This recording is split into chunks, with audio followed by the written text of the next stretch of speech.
Hola, soy Javier Benavente Barrón. Te presento Personas que lo cambian todo. La vida más íntima de personas que inspiran con su poder y su bondad para cambiar el mundo. Gracias Vivo Fácil por patrocinar este podcast, por facilitar la vida a millones de personas, por hacer que disfruten de la vida y por cuidar de los suyos y de sus cosas, sus casas, sus vehículos, sus mascotas. Desde 1999, esos más de 25 años de trabajo de Vivo Fácil dan tranquilidad. Bienvenidos a este nuevo episodio de Personas que lo cambian todo. Y hoy tengo que decir que hay una persona muy especial con nosotros que se ha dignado estar aquí. Ella es una persona con muchísima experiencia a nivel directivo en instituciones, ha sido gerente de entidades como el propio Ayuntamiento de Barcelona, con 15.000 empleos posiblemente, más de 3.000 millones de presupuesto, también de Barcelona Activa, donde se promueve el emprendimiento y es un ejemplo de entidad promoviendo el emprendimiento, de diferentes sitios, pero además ella es doctora en psicología social y donde está trabajando ahora mismo en un momento donde, bueno, pues los temas que ella toca tienen enorme importancia en la asociación en la que vivimos. Ella es Sara Verbel, vive en Barcelona, le encanta Madrid y está aquí con nosotros hoy para hablarnos un poco de esta etapa nueva en la que ella participa, que es el mundo de la psicología social y todo lo que ella hoy está moviendo, especialmente el mundo de la soledad, como tú bien dices, la invisibilidad, etc. Sara, muchísimas gracias por estar aquí con nosotros. Gracias a vosotros por invitarme. Es para mí un placer, Javier, poder compartir este rato de conversación y de encuentro. Pero yo, que no he querido alargarme más en tu currículum, sí quiero que me digas un poquito quién es Sara Verbel para ti, quién es Sara Verbel, porque Sara Verbel, para los que te conocen en las instituciones, pues eres, y valga la reiteración, eres una institución. Bueno, Para los que te conocemos en la otra parte también, la parte social. Para ti, ¿quién es Sara Verbel? sigo siendo, creo que lo que me distinguía de niña era una niña muy soñadora y eso generó en mí un idealismo que he tenido que ir matizando con los años, pero sigo siendo esa misma persona que cuando mira al mundo querría que estuviera mucho mejor, querría que se eliminara el sufrimiento, querría que pues que la gente viviera feliz y en paz. Y eso, que ya sé que parecen abstracciones y difíciles de aterrizar, pero ha sido el leitmotiv de mi vida al nivel que una vida humana puede desarrollar, claro que es mucho más pequeño, pero siempre mi persona desde que era pequeña ha estado ligada a intentar el cambio social, a intentar que las cosas fueran mejor de como son.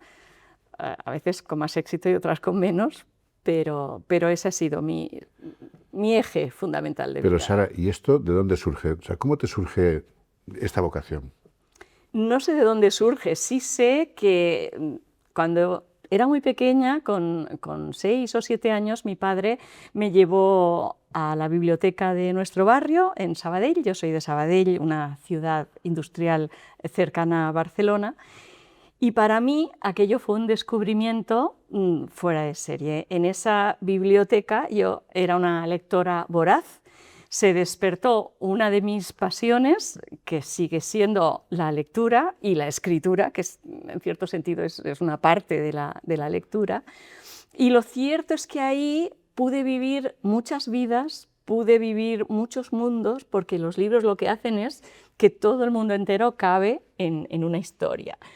Y creo que esa sensación de libertad, de pasar de un lugar a otro, de una historia a otra, personajes, todo lo que bullía en mi mente, de alguna forma se tradujo en una joven que luego también quería que esas historias, sobre todo las buenas, pasaran de verdad. Es decir, creo que tiene mucho que ver con la historia, también con la historia de mi familia, que fue una historia de superación. Sobre todo, pues, mi padre marchó con 17 años de Almería, que es el lugar donde nació, se fue solo a América, allí trabajó, estudió, se formó, pero hubo una historia de superación y por tanto de cambio, en este caso de cambio personal. Y supongo que las vivencias sumadas, las de los libros, los sueños, lo que veía en mi familia, un esfuerzo constante de mejora, de crecimiento personal y social, pues han construido la persona que soy. Y ese amor a la lectura, ¿quién te lo transmitió? ¿Tu madre, tu padre? Fundamentalmente mi padre. Mi padre toda la vida estaba entre libros. Después se hizo, bueno, como digo, cuando viajó se hizo profesor de inglés, y cuando vino aquí toda la vida estuvo dando clases. Entonces para él la docencia era una vocación profunda. Mi casa, pese a ser un hogar humilde, estaba lleno de libros, llena, y la verdad es que tengo que decir que cuando yo me iba a dormir, mi abuela se colocaba las gafas encima de la nariz y me leía un cuento. Es decir, que ya debía de venir, por lo visto también uno de mis bisabuelos era muy amante de la lectura. O sea que viene, en realidad hay toda una parte que viene de lo que podría ser, no sé, la epigenética, por decirlo así. ¿Y fuiste feliz de niña? Sí, lo cierto es que sí.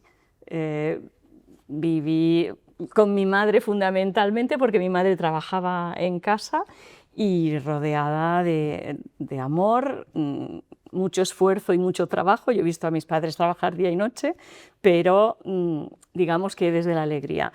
Y luego nació mi hermano, a quien también quiero muchísimo, y por tanto ha sido una familia pequeña, pero bien avenida.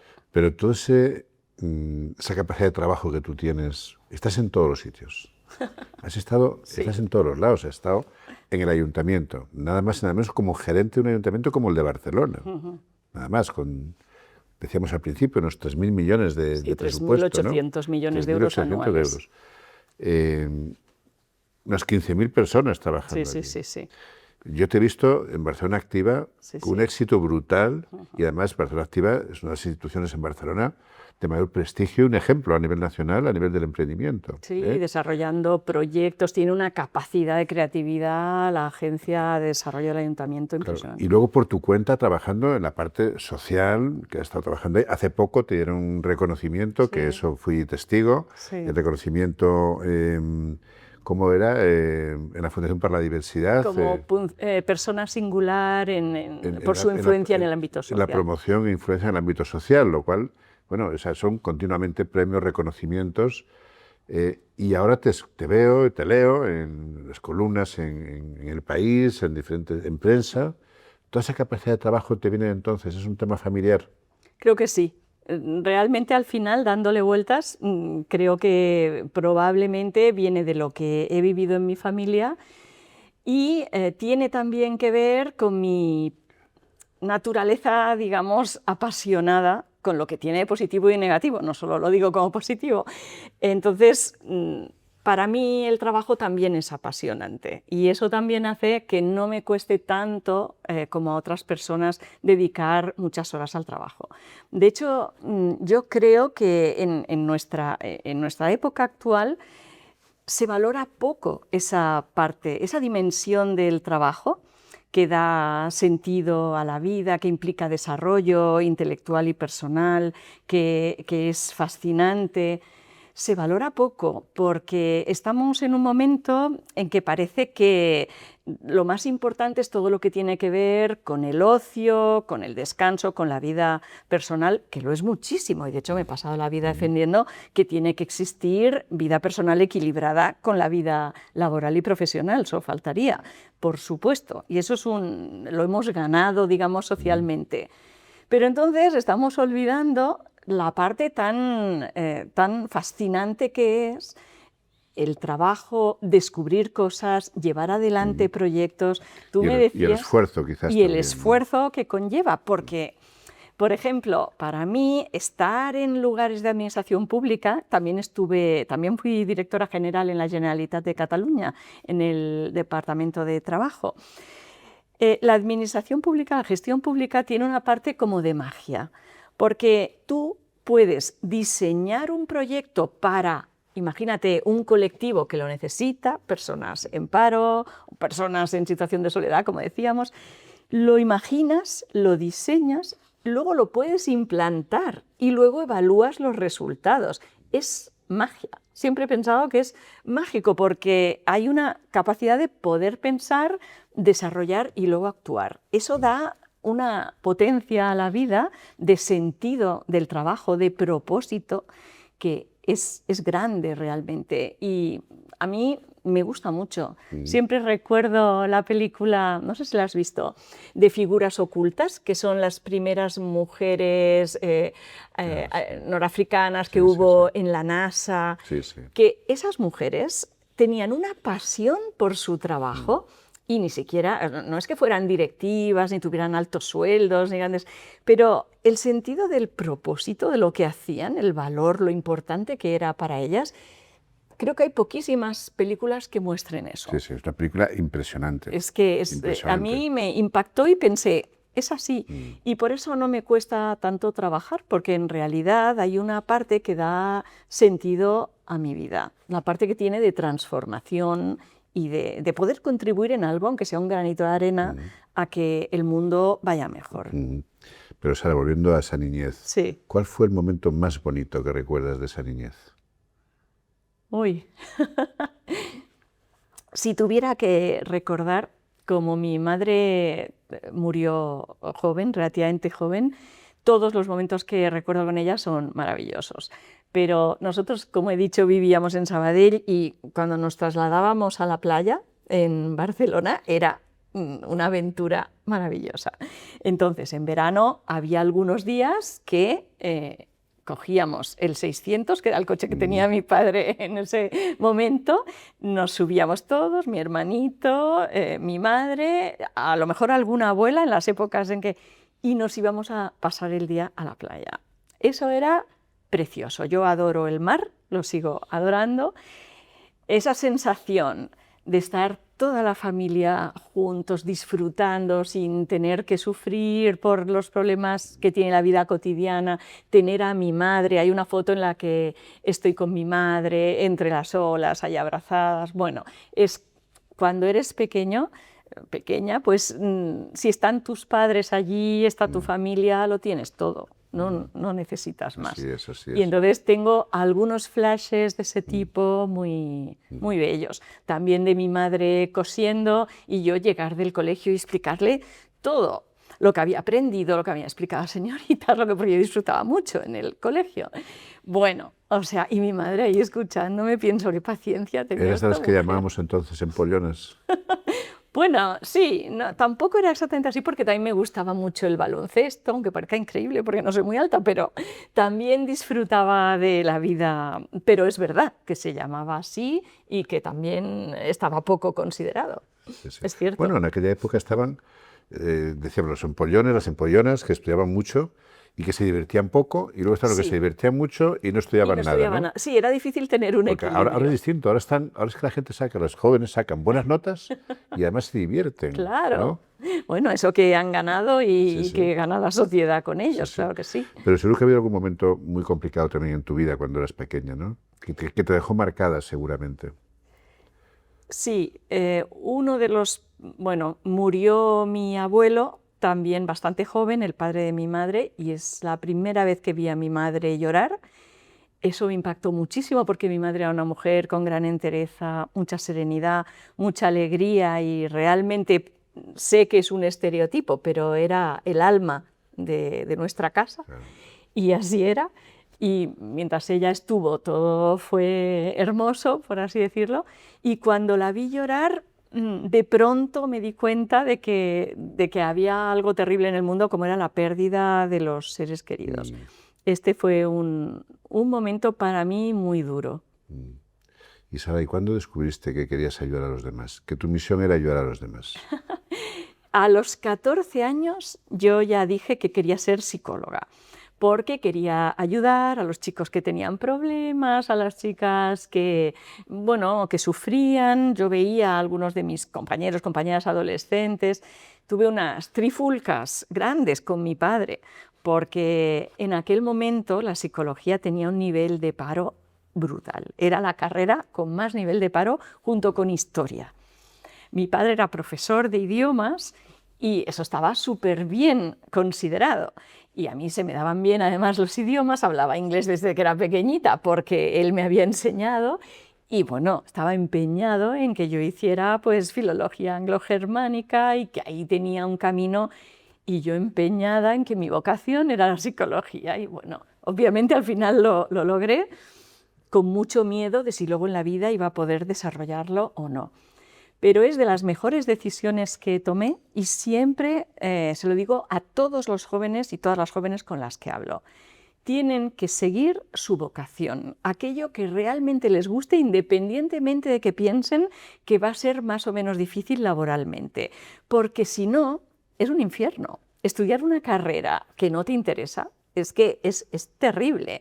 Y luego estar toda la vida en un trabajo que no te apasiona, pues es espantoso. Tremendo, tremendo. Entonces, te puede costar más o menos, pero si tú tienes una vocación y un horizonte, tú vas pasito a pasito hacia ella. Sí, sí, siempre digo que si puedes ser bueno en algo, es en aquello que realmente Exacto, te gusta, si no es muy complicado ser bueno. Sí, pero también se repite poco, porque el otro día estaba leyendo, por ejemplo, los resultados del MIR y lo que habían escogido, los que habían sacado mejores notas, y casi todos hablaban de la posibilidad, pues eso, ¿no? de ganar más dinero, de estar en las que tienen más prestigio.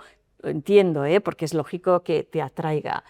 Y casi nadie quiere ser médico o médica de familia en estos momentos, cuando que creo que en realidad es un tipo de medicina muy cercano a las personas y es muy bonito también. Yo tengo una amiga, una de mis mejores amigas, que es médica de familia y es maravilloso lo que ella influye y ayuda a las personas. Pero ahora mismo ha caído como en desgracia esta profesión, también por la falta de recursos que tienen, por supuesto. Y hiciste psicología y luego una carrera que, como decía tu padre en aquella época, y tenía razón, pues no era fácil encontrar trabajo. Tenía toda ¿Qué razón. hiciste? Bueno, pues efectivamente al principio me gané la vida dando clases de inglés en academias porque era lo que realmente salía a trabajo. Pero mientras yo busqué prácticas gratuitas en gabinetes que encontré por Sabadell y después por Barcelona y estuve buscando hasta que finalmente en el Ayuntamiento de Barcelona salieron unas plazas para psicólogos, psicóloga social. Y yo me presenté, eran solo 2 plazas, nos presentamos muchos, pero bueno, hicimos toda una serie de pruebas y entré. Así que entré como técnica, técnica rasa, porque ni siquiera era técnica superior. Yo era técnica superior, pero las plazas que salieron eran como técnico medio, que siempre me molestaba mucho estar como medio si era técnica superior, y ahí ya entré. Y enseguida tuve la posibilidad de desarrollar, incluso de inventar un programa para mujeres en paro. El jefe que tenía en aquel momento, que es de los jefes que te permiten crecer, me dijo, ¿quieres inventar una estrategia, un programa? Me pasé un fin de semana entero pensando como loca, dibujando cómo sería toda esa estrategia, las diversas líneas, el emprendimiento, la formación, el acompañamiento, el asesoramiento. Se lo presenté, le encantó y me dijo, pues hazlo. Yo me quedé. Dijo, sí, busca lo que necesites, si necesitas a alguien. Y montamos el primer programa en una agencia de desarrollo del Ayuntamiento para mujeres en paro, porque todavía no había ni muchísimo menos todas las políticas públicas que hay ahora. Qué importante, ¿verdad?, tener a alguien que te permita el desarrollarte, el soñar. Claro, es absolutamente fundamental. Esa fue mi primera enseñanza básica de cómo debe ser un directivo.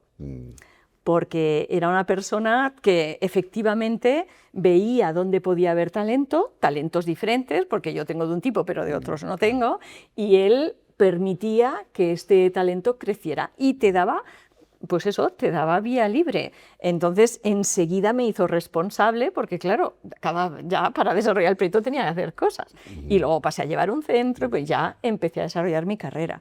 Pero fue gracias a que alguien me vio. Uno de los temas que es importante es que alguien mire, escuche y permita crecer. No tenga miedo. Sí, sí. Y durante todo ese tiempo, Sara, ¿qué has aprendido sobre el ser humano? Esta es una pregunta compleja. Mi principal aprendizaje es un poco doloroso, porque cuando era joven, como he dicho, era tan idealista que pensaba que los seres humanos eran fundamentalmente buenos, como decía Rousseau, y también, como decía, toda la línea espiritual, humanista, que yo había leído, sobre la que me había enfocado, también de autores de psicología, aunque por supuesto también profundicé en todos los científicos. Pero esta línea siempre me había gustado. Y lo que descubrí con los años es más bien lo que dice Freud, que los seres humanos tenemos el eros, pero también tenemos el tánatos. Tenemos la pulsión de vida, pero también tenemos una pulsión de muerte. Y es así. Sostenemos la convivencia, el mundo, gracias al amor y gracias a toda nuestra parte de altruismo y de apoyo que va con nosotros, pero también nos hacemos daño, somos capaces de destruirnos y somos capaces de crear mucho malestar. Y ambas cosas están en los seres humanos. Ese descubrimiento para mí fue una renuncia a ese ser humano bueno, excelso, que todos llevamos dentro. Tuve que aprender que no siempre es así. ¿Y eso le pasa al ser humano o crees que pasa a otros animales, a la naturaleza? No sé si en el caso de otros animales es como más directo, es decir, pueden utilizar la agresividad para sobrevivir, para comer, si necesitan reproducirse. En los seres humanos, como todo tiene un nivel de conciencia superior, ¿no?, por la cultura en la que estamos, no quiero decir que seamos superiores a los animales, sino que vivimos en una cultura que ha desarrollado algunos aspectos de la conciencia, creo que posiblemente pueda existir de manera más nítida la maldad por sí misma. O sea, que lo que has aprendido entonces durante estos años es que el ser humano no es tan bueno. Que es bueno y es malo al mismo tiempo. Y tenemos que convivir con ambas cosas y trabajar para que las que predominen sean la bondad y el cuidado. Porque si no, es muy fácil que predomine la envidia, la competitividad, el malestar. ¿Y eso cómo se hace? ¿Cómo se hace? Creo que siendo muchos. Si somos muchos aquellos que trabajamos y colaboramos en que haya confianza, en que haya cooperación. Por ejemplo, durante la pandemia, que fue terrible por todas las pérdidas y muertes que tuvimos, yo creo que hubo algunos aprendizajes importantes, como por ejemplo que cooperar es mejor que competir. No hubiéramos logrado salir de la pandemia si no hubiera habido cooperación estrecha entre las personas, entre los países, La cooperación es imprescindible. También vimos que la necesidad de contacto, el amor, necesitamos tocarnos, es fundamental en los seres humanos. Nos desesperábamos cuando nos teníamos que ver en pantalla. Mi hijo estaba viviendo solo en Madrid, nosotros estábamos en Barcelona y lo más terrible fue esa distancia entre nosotros, porque la pandemia nos obligó a confinarnos en lugares distintos, ¿no? Es decir, que la pandemia sí que nos enseñó algunos aspectos. Por ejemplo, otro que también me parece muy significativo, que el ordeno y mando no funciona en temas complejos. Estamos muy acostumbrados a que las organizaciones tradicionales y del pasado se hayan desarrollado con liderazgos, con jefes, con jefas que son muy autoritarios, que dan órdenes, que hay una jerarquía muy rígida. Eso en situaciones complejas no funciona. En situaciones complejas lo que funciona es la transversalidad, es la tolerancia, es la flexibilidad y es la cooperación. Y todo eso lo mostró la pandemia. Por tanto, si somos muchos quienes trabajamos hacia eso, el mundo es mejor y por eso se logró la democracia y de hecho, pues, no sé, pasar de la Edad Media a la Edad Moderna y luego a una democracia es un cambio, digamos, en la humanidad importante. Yo en eso, en el fondo, soy optimista, aunque haya épocas más oscuras. Yo siempre digo que has tocado el tema empresarial, tú te dedicas a ayudar a muchas empresas Yo siempre digo que las empresas tenemos la capacidad transformadora de hacer que este mundo sea un poquito mejor. De hecho, Así es. quizás las empresas son las que han hecho que estemos aquí. Nunca el mundo ha estado mejor y tenemos la responsabilidad de hacer que sea mejor aún, ¿no? Pero las empresas están dirigidas por directivos que están ahí, sí, y que en el mundo en el que vivimos, y tú que te dedicas a ayudar a las empresas para hacer que sean mejores empresas, ¿cuál es el perfil del directivo en el cual tú crees hoy, en la sociedad en la que vivimos? ¿Sabías que 3 de cada 4 trabajadores de los servicios centrales de Vivo Fácil son personas con discapacidad? Pues sí, ellas son precisamente los motores del cambio. ¿Cuál es el perfil del directivo en el cual tú crees hoy, en la sociedad en la que vivimos?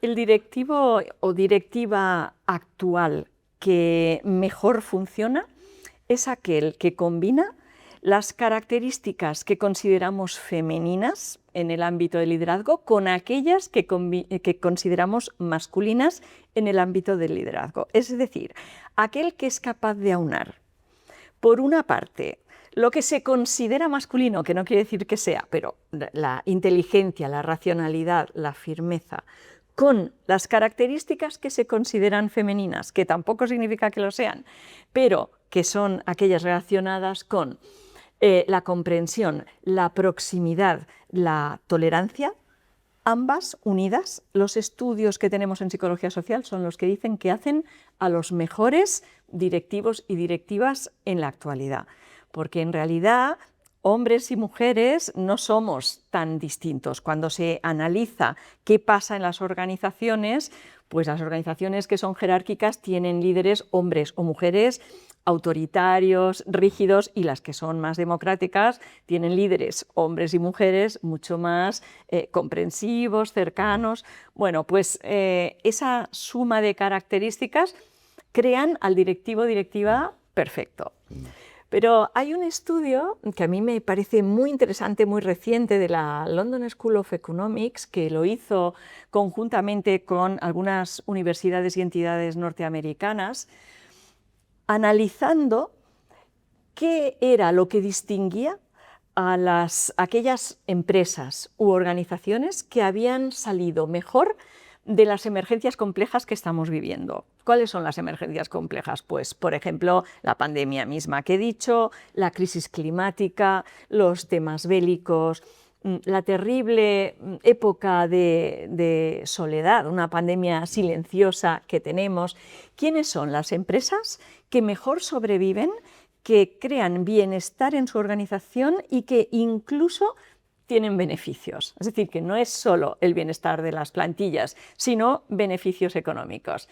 Y hablaron, la London School of Economics, no estoy hablando de una empresa del tercer sector, con todo el respeto absoluto que tengo por ellas.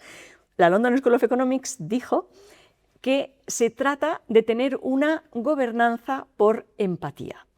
Y esta gobernanza por empatía, que fue el título que le dieron, está formada por 3 Cs. Las 3 Cs son la colaboración, la co-creación y la cooperación.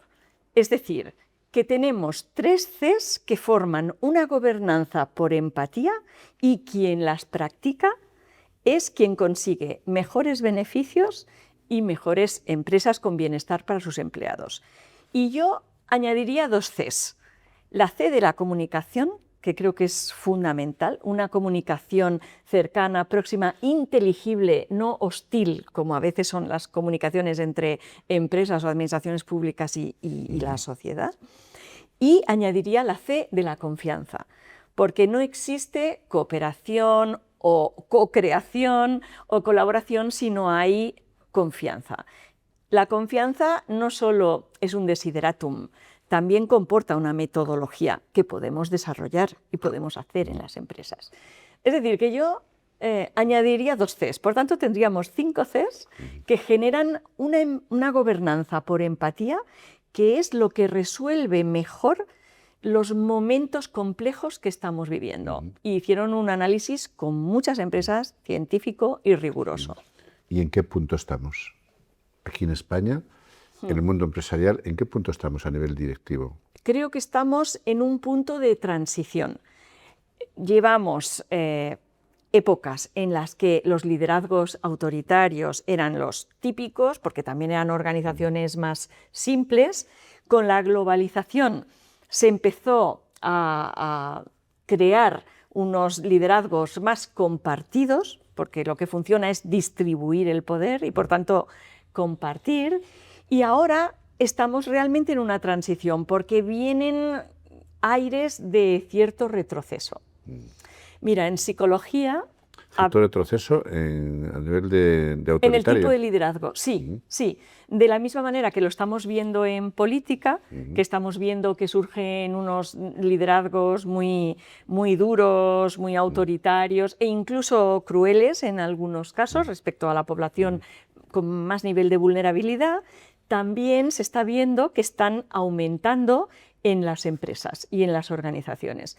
Y eso ocurre porque las personas, cuando tenemos miedo, cuando vivimos épocas de incertidumbre, nos dejamos fascinar por promesas de gente que aparentemente es fuerte, que aparentemente sabe lo que quiere, te promete soluciones rápidas y fáciles. Nos dejamos convencer por eso porque lo necesitamos, pero luego eso suele ser un fracaso. Y de hecho en psicología hablamos de unas personas que tienen unas características, unos rasgos de personalidad que se llaman la tríada oscura de la personalidad. Esta tríada oscura está formada por rasgos de narcisismo, creer que uno siempre es el centro de todo y ser solo autorreflexivo, no ver a los demás, no escucharlos. Rasgos de maquiavelismo, perseguir siempre cuál es tu objetivo y pasar por encima de todos los demás para lograrlo. Y por rasgos de psicopatía, es decir, de ser muy atractiva o atractivo de entrada, pero de fondo tener un nivel de insensibilidad alto y no tener en cuenta los sentimientos de los demás. Se pueden tener por separado y siempre hacen daño estos rasgos en las personas y en los equipos, porque se producen casos de acoso, se producen críticas desconsideradas en público, se produce mucho malestar. Pero cuando se juntan las tres, entonces tenemos esta tríada oscura de la personalidad que hay que evitar por todos los medios. Normalmente este tipo de personas eran entre un 1 y un 3% en las organizaciones. Pues ahora se está viendo, con estudios que tenemos, que esto está creciendo. Está creciendo porque más personas de este tipo llegan a niveles de responsabilidad, no porque haya más personas de este tipo. Generalmente eso es estable, tiene que ver con la educación y con la parte genética de cómo somos. Está aumentando y se cree que tiene que ver con esto, con este miedo en un mundo tan incierto, con la globalización que nos ha traído tantas dudas, ¿no?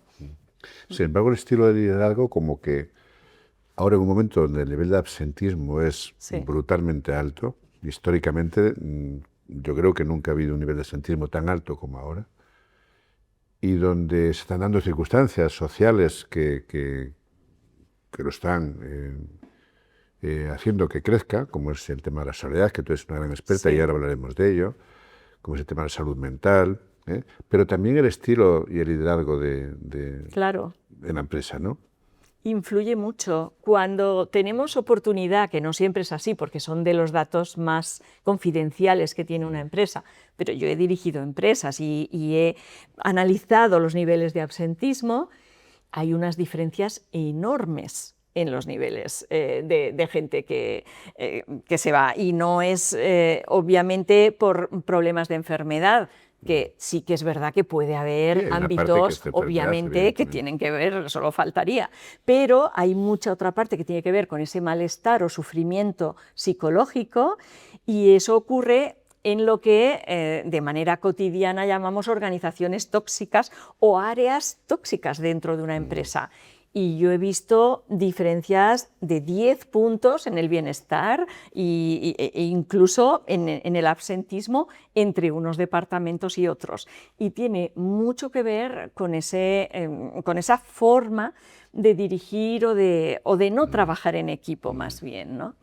Esto es muy determinante, es decir, que tendría que ser asignatura obligatoria de todas las directivas y directivos, cómo extraer lo mejor de las personas que tienen y cómo estimularlas para que esa pasión por el trabajo que comentábamos tú y yo también la vivan en la empresa. Y por tanto, no les sea el hecho de pensar que se van a quedar en casa no sea apetecible, porque puede ser apetecible ir a trabajar cuando hay un entorno en el que disfrutas, aunque haya estrés por el trabajo, pero disfrutas, es amable, puedes tener grandes amistades. Yo tengo grandes amistades que han surgido de los trabajos en los que he estado. Eso es muy hermoso. Bueno, más horas nos tiramos trabajando, ¿no? Más que en el día, hogar. más que en casa. Claro. Entonces tiene muchas cosas muy positivas. Sí, sí.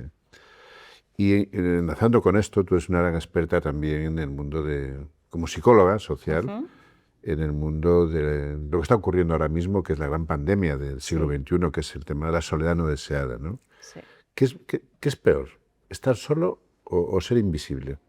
Porque tú tocas este tema, lo tocas muy... En el último artículo que te leí en El País hablabas de ello.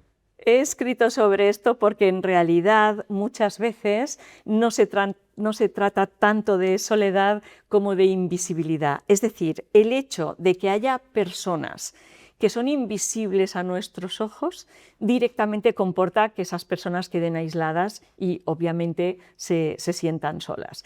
Y esto ha ido aumentando por el tipo de trabajo, por los trabajos. Es decir, también ha aumentado el individualismo en nuestra sociedad debido a eso. Si en el siglo XIX y principios del siglo XX había muchos trabajos colectivos, en las fábricas, en el campo, en las industrias, se fue pasando a lo que se llama trabajos de cuello blanco, en oficinas, en lugares que en realidad son trabajos en donde se puede vivir mejor a nivel tanto de sueldo como de tipo de bienestar, pero conllevan mucho más nivel de soledad. Hay autónomos, hay gente que es freelance, conlleva más aislacionismo. Las familias, de ser familias amplias, se convierten en familias nucleares de muy pocas personas, con lo cual también si hay un divorcio, si hay una pérdida, es muy fácil quedarse sola o solo. Esta soledad lleva a un nivel de malestar enorme, enorme. Y por tanto eso está influyendo muchísimo en esta pandemia que estamos teniendo. Hay trabajos en donde realmente no vemos a las personas y la tecnología aún está influyendo más en eso, porque hay muchas personas, pues como los riders, los que nos traen paquetes, como mucha gente que está trabajando a nuestro servicio, pero que son invisibles. Y que ni siquiera les miramos a los ojos cuando nos sirven un plato el camarero o nos trae algo a casa. O las Kellys cuando están limpiando las habitaciones, o incluso los conserjes que tenemos en los edificios. La gente entra, no los ve, lo dicen ellos. Claro, esto en realidad cuando no eres visto, tu autoestima baja y tu sensación de pertenencia al mundo disminuye. Hicimos un estudio hace poco en la Fundación Vivo Fácil sobre, a través de un teléfono anónimo que tenemos que se llama Ilumina una vida para combatir la soledad, y pidiendo algunos datos, era anónimo, pero sí pedíamos un dato si vivía solo o vivía acompañado, la persona que llamaba para poder hablar con alguien, y cuántos años tenía. Y lo curioso es que siempre se ha pensado que el tema de la soledad es algo de mayores. Exacto. Claro, cuando miramos todos los datos y sigue siendo hoy, el programa está en activo, la media de edad son 52 años. Imagina. Y cuando preguntábamos si vivía solo o en compañía, el 67% vivía en compañía, que llamaba porque sentía soledad. Imagina. O sea, no es porque vivimos solos. No. Entonces, esto, claro, yo siempre digo, ¿y esto cómo se combate, no? ¿Cómo se combate? Claro, este sentimiento de soledad se combate, y de hecho se ha hecho así en otras épocas, cuando las personas se unen con un propósito común. De hecho, el sociólogo Jonathan Haidt explica que en épocas tanto más terribles que la nuestra, por ejemplo, antes de la Segunda Guerra Mundial o en la terrible crisis de los 70, la juventud no tuvo un nivel de ansiedad superior al nuestro, porque estaban mucho más vigentes los círculos donde la gente se unía para luchar por algo, para trabajar por algo, los mismos sindicatos. O incluso, ¿no? Para el ocio. O incluso para el ocio, exacto. El problema que tenemos ahora es que tú puedes estar un domingo por la tarde sentado en tu habitación, estirado en la cama, con tu móvil, y crees que estás conectado a una red con miles de amigos, pero estás allí solo. Y si tú quieres quedar con alguien, ¿con quién quedas? Esto está provocando un nivel de malestar, además de otros aspectos, como las comparaciones constantes que implican las redes y que sobre todo en las mujeres están incidiendo mucho. Pero el hecho de esa soledad delante de la pantalla está haciendo, bueno, entre otras cosas, la juventud ha duplicado el nivel de suicidio. Adolescentes, los datos por lo menos que tenemos en Cataluña. Esto es terrible, esto realmente lo tenemos que cambiar. ¿Y sabes lo que dice este mismo psicólogo, Jonathan Haidt? Él lo que explica es que hemos sobreprotegido a nuestros hijos e hijas en el mundo real y los hemos infraprotegido en el mundo virtual. Y me parece muy buena frase, porque están, pues eso, ¿no? Estamos teniendo muchísimo cuidado de ellos en nuestra vida, pero sin embargo los dejamos a solas desde que tienen 3 años o algunos incluso menos con las pantallas. Sí, sí. Me quedó grabado lo de soledad y lo de ser invisible. Sí. Lo importante que es cuando a alguien le decimos hola, buenos días, sí. y parar y escuchar que te diga lo que quiera, ¿verdad? O lo que hablábamos antes, cuando al portero o al camarero pues le dices buenos días y le miras a los ojos. Y le miras. Qué importante es, y a veces qué fácil si a nivel social todo el mundo fuéramos conscientes de esa realidad, ¿no? Los gestos pueden cambiar una vida. Es así, no tenemos que minusvalorarlos para nada, por pequeños que sean. Un detalle minúsculo como este, como decir hola, cómo te ha ido el día cuando es al final de la tarde, que, mira, hoy pues tienes esta plantita aquí, cualquier cosa que implique que estás viendo a esa persona tal como es, tiene un valor para ella, pero no solo para ella, es un impacto social.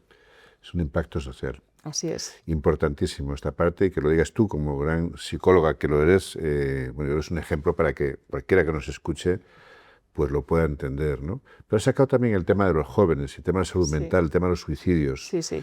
Estamos viviendo Me preocupa mucho. Una época brutal, donde el nivel de suicidios, pero el nivel de suicidios es un dato brutal, pero el nivel que hay ahora mismo de autolesiones es algo exagerado. Nunca había existido todo esto. Quizás es por justo lo que comentabas antes, que a lo mejor damos móviles antes de tiempo, piensan que tienen amigos pero no los tienen, pues son virtuales. Claro. ¿Qué está pasando? Claro. Porque esto en los colegios ya no saben qué hacer los colegios. Claro. Esta es una parte clarísima, la de la soledad que comportan los móviles, las tecnologías, está clarísima. Y otra parte tiene que ver con que de alguna manera hemos disminuido la capacidad de frustración o de tolerancia a la frustración. Hay un libro muy bonito del psiquiatra Guillermo Las Heras que se llama Las palabras de la bestia hermosa, y que es un manual de psiquiatría con alma, dice él, en el que explica cómo llegan jóvenes a una consulta de urgencias porque han tenido un suspenso en matemáticas, o porque han tenido una pelea con su madre, o les ha dejado la novia. Es decir, temas que son de la vida cotidiana y que tenemos que aprender, porque podemos aprender a superarlos, son habilidades humanas, las del crecimiento personal. En este momento las consideramos parte de una patología y entonces rápidamente se medican.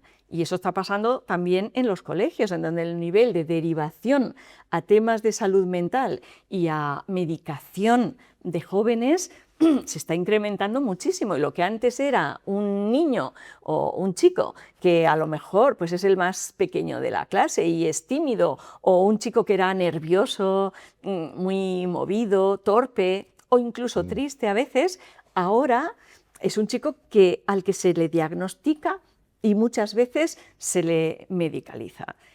Esto es un problema que tenemos como sociedad, y aquí sí que creo que tiene mucho que ver con las familias, primero, con las escuelas y con la sociedad, ser capaces de aprender a superar todos aquellos sufrimientos que tienen que ver con la vida cotidiana de los seres humanos y que no son patológicos, y no para que tú puedas vivirlo sin tener que autolesionarte, porque el dolor que viven esos jóvenes es auténtico y es absolutamente legítimo. Lo que ocurre es que no es una enfermedad mental. ¿Y qué es? Es un sufrimiento cotidiano que no han estado entrenados, no han aprendido a superar por sí mismos o con sus amigos o con su familia. Y entonces, unos padres cuando se encuentran en casa con su niño o su niña, con 13, 14, 15 años, y que están así, ¿qué hacen? ¿Qué tienen que hacer? Claro, lo fundamental siempre es haber hablado antes. Es decir, hay que tener sistemas de comunicación, por imposible que esté la criatura, porque en la época de la adolescencia y la preadolescencia a veces hay épocas en que parece imposible hablar, siempre hay que dejar el canal abierto a hablar. Pueden reunirse, pueden pactar cosas en las que los padres cedan en alguna cosa y a cambio les ofrezcan alguna otra que para ellos, que para los chavales y sea importante. Es decir, hablar es lo fundamental a lo largo de todo el proceso, y pedir ayuda, por supuesto, si hace falta, de profesor, profesora, terapéutica, pero sobre todo estimular su trabajo en la escuela, estimular sus relaciones con amigos y amigas físicas, estimular el deporte con otros y con otras, y disminuir drásticamente las horas de contacto con el ordenador o con los móviles. Aquí sí que tiene que haber una disminución drástica, porque es el gran cambio. ¿Y eso cómo se hace? Porque los padres se encuentran con ese dilema. Hay países que ya están empezando a prohibirlo. O sea, en Australia ya ha pasado, en Francia estaba a punto de pasar, no sé si ya se habrá... Es decir, que se está ya intentando que por ley no haya móviles a partir hasta los 16 años o algo similar. Creo que aquí en España también se sugirió desde la presidencia del gobierno, pero se hace con una gran sensibilización social. ¿Verdad que ahora todos sabemos que fumar no es bueno? Y quien fuma se disculpa. Y si quiere fumar en tu casa, ya no saca el cigarrillo y se va a la terraza y primero te lo pide por favor y te dice si no te importa. Esto ha sido un cambio enorme. Cuando yo era pequeña, todas las películas, los propios médicos, médicas fumando, todo el mundo. Ha sido un cambio brutal. Es decir, podemos hacerlo. Pues aquí el cambio es ese. Tenemos la tecnología. Es muy buena, nos puede ayudar a muchísimas cosas, pero no podemos dejar a nuestros hijos e hijas a ser controlados por la tecnología, porque ellos no tienen capacidad y no los podemos dejar abandonados y solos en su habitación o allí donde estén, porque lo peor de todo es cuando he visto grupos de jóvenes sin hablarse, cada uno con su móvil. No puede ser, no puede ser. Y yo creo que si hay una concienciación suficiente, esto cambiará y pasará. Lo que ocurre es que vamos lentos, vamos más lentos de cómo va la tecnología. Y mira, una buena noticia es que yo doy clases en la Universidad de Barcelona y ya cada vez más hay alumnos y alumnas que son conscientes y no vienen con el ordenador y vuelven a tomar apuntes a mano. No podía creérmelo y es así. Cuando les he preguntado me han dicho, no, es que sabemos que no es bueno y estamos volviendo a tomar apuntes. He pensado, ¿ves? Este es un inicio que me da esperanza. Y cuando ese joven o esa joven te dice, es que no le encuentro sentido a la vida. Eso es terrible. Además te dicen, me quiero morir. Me quiero morir por haber tenido alguna de estos percances vitales.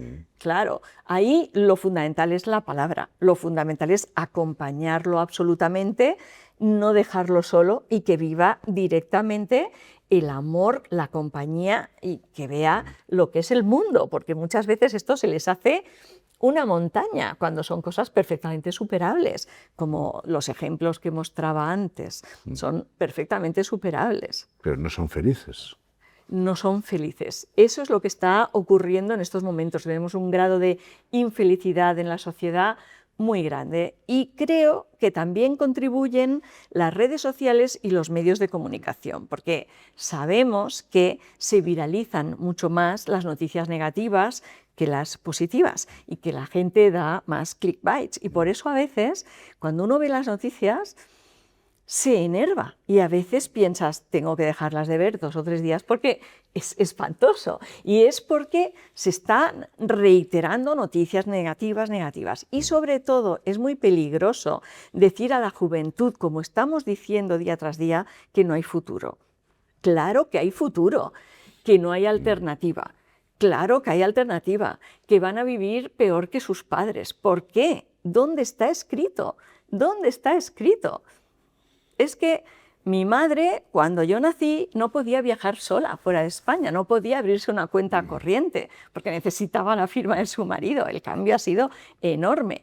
¿Por qué no vamos a cambiar eso también? Siempre hay personas por ahí negativas que están permanentemente diciendo esto. Y pues, ¿cuándo hemos vivido? ¿Alguna vez hemos vivido mejor que ahora? Jamás. Yo me acuerdo cuando entré al mercado laboral era un 20 y pico % de paro. Bueno. Que era complicadísimo. Bueno, pues aquí estamos hoy. Claro. Muchísimo mejor. A nivel de redistribución de la riqueza nunca ha estado como ahora, a nivel de pobreza, aunque hay pobreza, pero nunca hemos estado tan bien como ahora, en todos los sentidos. Y yo estoy seguro que las siguientes generaciones estarán mejor que estamos nosotros. Y que la IA y todas esas cosas que dicen que puede ser negativo, va a ser enormemente positivo para conseguir una mayor felicidad y un mayor bienestar. No sé tú qué piensas en esto. Yo estoy convencida de que si no se dejan arrastrar por estos pensamientos negativos y no se medican desde muy jóvenes, porque todo esto lo que hace es inhibir la capacidad de superación, de lucha, de trabajo, si no se dejan llevar por esto, no será así, porque tenemos problemas graves, como por ejemplo la vivienda. Por supuesto, tenemos problemas como en algunos sectores un desnivel, una desigualdad enorme.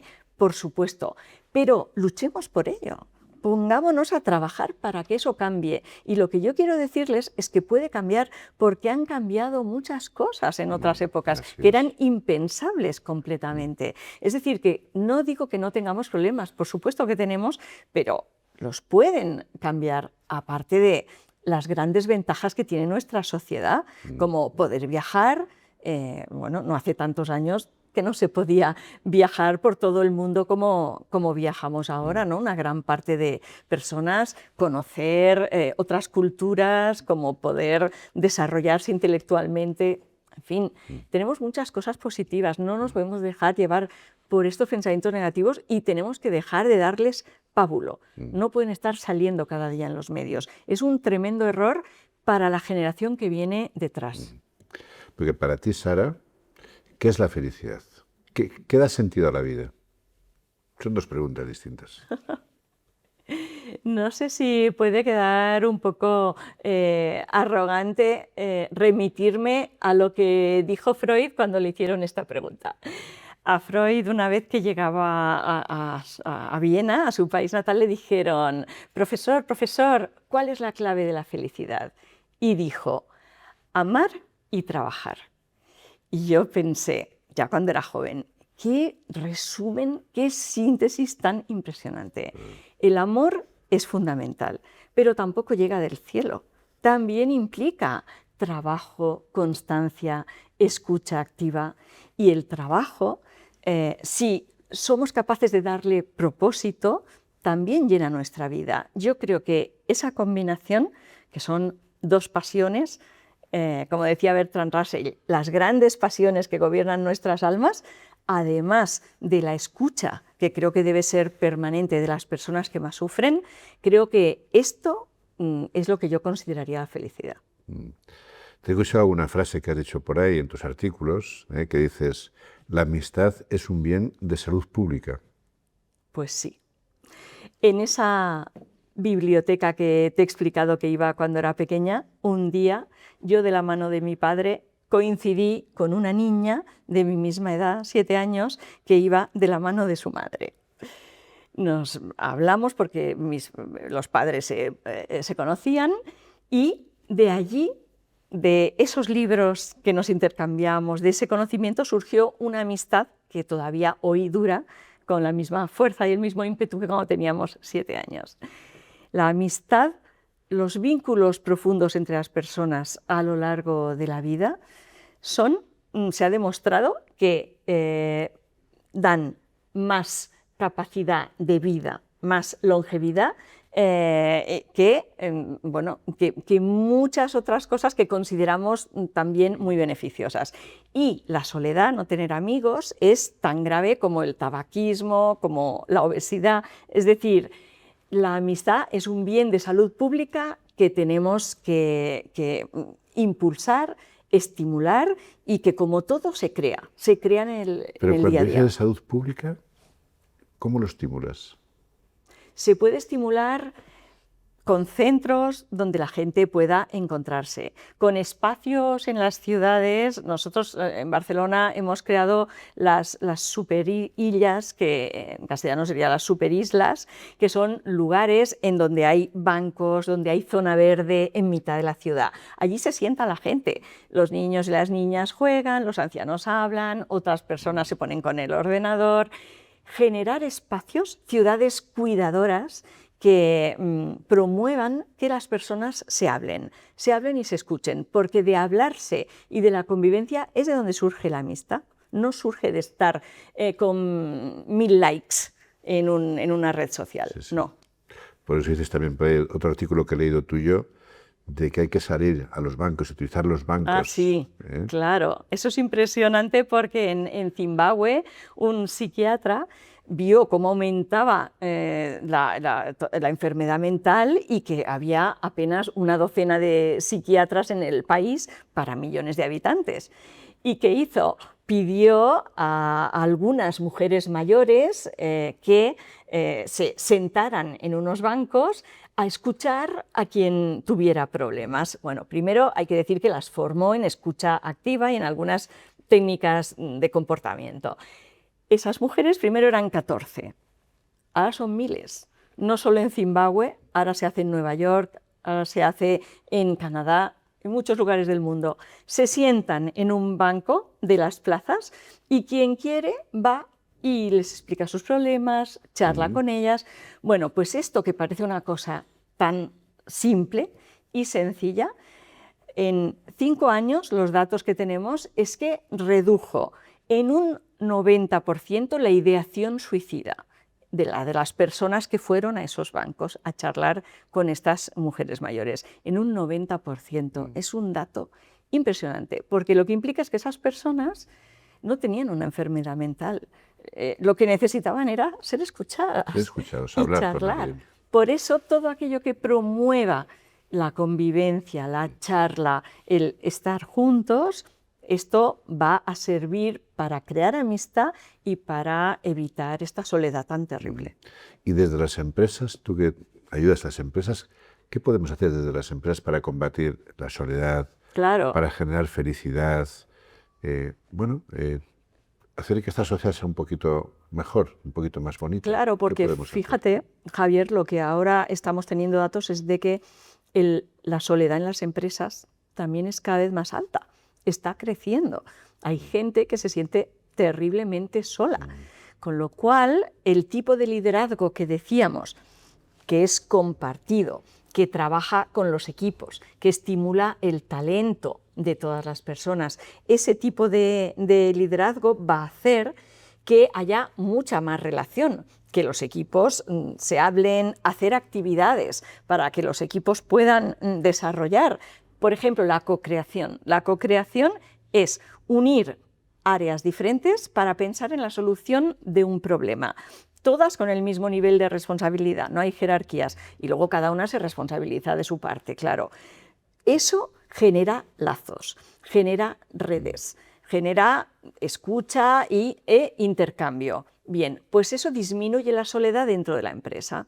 Pero claro, ¿qué tipo de directivo o directiva hace eso? Aquel que cree en su equipo, aquel que es tolerante, que no cree que él o ella lo sabe todo. No, no lo sabe todo. Le pueden aportar muchas cosas y que no tiene miedo de compartir la información. Porque hay muchas veces los directivos y directivas creen que tener la información es lo que les da poder. Y no es verdad, es compartir esa información es lo que da poder e inteligencia colectiva. Bueno, y lo que da felicidad también al jefe, también, Claro. al directivo, el poder compartir con otros y ver cómo otros se desarrollan, crecen Claro. y consiguen el éxito, ¿no? Y a mí algunas veces me han dicho, claro, pero es que nuestro objetivo no es que la gente esté feliz. Yo digo, bueno, en cierta parte, cada vez que uno es responsable de una organización, sí que creo que tiene que ser también parte de su objetivo. Pero incluso si no lo fuera en absoluto, el hecho de tener equipos mucho más felices y con niveles de bienestar más elevados es que directamente e indirectamente le va a generar mayores beneficios. Hay un montón de estudios sobre eso, no hay ninguna duda. Sara, y después de todas tus múltiples funciones, trabajos, experiencias, cuando tienes un rato libre, ¿qué haces? Leo, escucho música, nado o me veo con mi familia y con mis amigos y amigas que intento cuidarlos al máximo ahora que tengo un poco más de tiempo. Madre mía. Que en otras lees? épocas. ¿Qué lees? Leo de todo. Me gusta mucho la poesía, leo mucho ensayo para estar al día de todos estos estudios que te he explicado. Me gusta la literatura y me gusta la novela negra, no pienses que todo es excelso. Ahora mismo me estoy leyendo un libro de Michael Connelly que me encanta. Es decir, que desde la poesía que voy leyendo cuando necesito alimento para el alma a cuando quiero distraerme, divertirme, siempre tengo 2 o 3 libros a la vez. Muy bien, Sara, como tenemos que ir terminando, yo no quiero desaprovechar el tenerte aquí como experta psicóloga que eres, además de otras muchas cosas, pero como experta psicóloga social que eres, y escribes tanto sobre el mundo de la soledad, de las situaciones de enfermedad mental, o de la salud mental, mejor dicho. Hay mucha gente pasándolo mal hoy, ¿eh? Muchos jóvenes, adultos, gente de todas las edades, ¿no? Yo sí me gustaría que con tu experiencia pues dijeras unas palabras a esas personas que lo están pasando mal y que, bueno, pues esperan una voz de alguien que les haga ver una luz, esa vida, pasar de verla en blanco y negro a verla en color. Muy bien. ¿Qué les dirías? Mirando a cámara, ¿qué les dirías a estas personas que hoy se encuentran en esa situación compleja? Aunque creas que el mundo es oscuro y que todo se desmorona a tu alrededor, no estás solo, no estás sola. Únete, busca a otras personas. Somos muchas quienes queremos cambiar las cosas, tirar adelante, mirarte a los ojos y cogerte de la mano. Adelante, porque otra vida es posible, sí que hay alternativa. Qué bonito. Sara, qué bonito. Muchísimas gracias. Gracias a ti. Yo creo que con estas palabras que has dicho, casi mejor no decimos nada más. Ha quedado perfecto. Únicamente, si alguien quiere contactar contigo, Sara Verbel, ¿no? Te encuentra en tu página web. Y me encuentran en redes con facilidad, o por LinkedIn, no hay ningún problema. ¿De acuerdo? Así que muchísimas gracias, Sara, por estar aquí. Muchísimas gracias por tus sabias lecciones, por haberlas compartido con nosotros. Y estoy seguro que más de uno, y muchos posiblemente cuando te escuchen, pues les servirá como un aliento y un oxígeno para pasar un día mejor, seguro. Así que muchísimas gracias. Muchas gracias a ti, Javier. Ha sido un enorme placer esta conversación y este encuentro. Gracias. Esto es todo por hoy. Si te ha gustado, te invitamos a seguirnos, a compartirlo y a dejarnos tu valoración con 5 estrellas. Con tu apoyo podemos llegar a más personas que buscan inspiración para liderar el cambio, para transformar el mundo a mejor. Gracias por formar parte de este movimiento. Recuerda esto, no es la especie más fuerte la que sobrevive, sino la que lo cambia todo. ¿Y tú, cómo quieres contribuir al cambio? Te espero en el siguiente capítulo. Entra en vivofacil.com y disfruta de la vida.